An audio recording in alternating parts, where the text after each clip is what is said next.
미혼모들은 아이를 낳기도 전부터 또 낳고 나서도 아이를 키우기보다는 포기하라는 말을 듣습니다. 정부에서 지원해주는 양육비도 턱없이 부족합니다. 김도영 기자의 보도입니다. 임신이 알려진 순간 처음 듣는 건 아이를 지우라는 말입니다.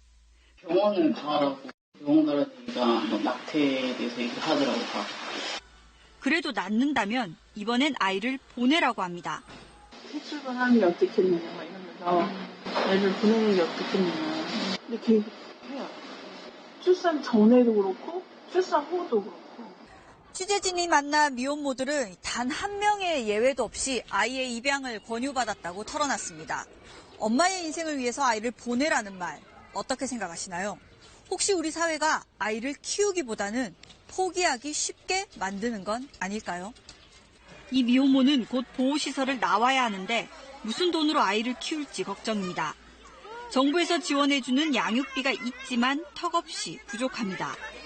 양육비가 조금만 더 13만 원 이런 돈으로 아이를 키우기에는 너무 적은 돈이에요.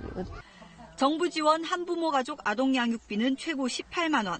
그나마 가족과 단절을 증명하고 수많은 서류를 내야 해 포기하는 경우도 있습니다. 기저귀랑 분유 지원 제도가 있었는데 안 된다는 거예요. 아버지 재산이 있다고. 떼짱을 뗀 것 같아요. 진짜 애기 태어나고 지원받으려고 여기저기 제출한 서류만. 열심히 일해 아이를 키워보려고 할 땐 또 다른 벽이 가로막습니다. 매일 8시간씩 계약직으로 일하는 오선 씨. 아이들이 커가면서 일을 더 하고 싶지만 망설여집니다.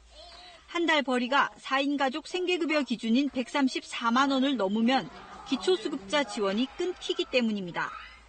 또 얼마에서 얼마면은 애들 교육비가 끊기고 또 얼마면은 또 의료 지원이 끊기고 한마디로 박탈시키는 거예요.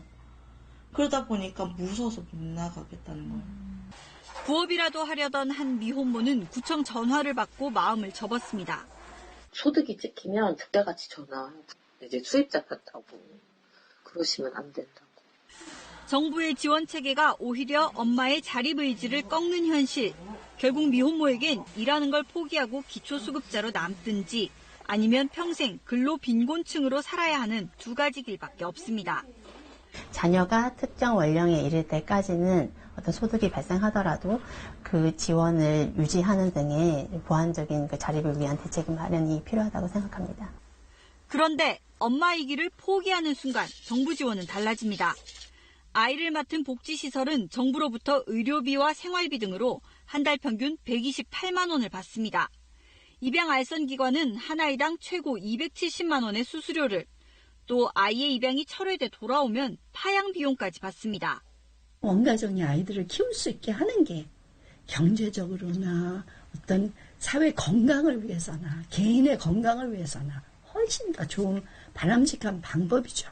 근데 우리는 그 돕는 것보다는 쉽게 포기해서 대신 키워주는데 더 많은 돈을 들이고 그걸 너무 쉽게 하는 거예요. 엄마보다는 보육시설 지원에 맞춰진 출산 정책. 모성의 단절을 요구하는 이 같은 현실 때문인지 입양 가는 아이의 90%는 미혼모가 낳은 아이들입니다. KBS 뉴스 김도영입니다.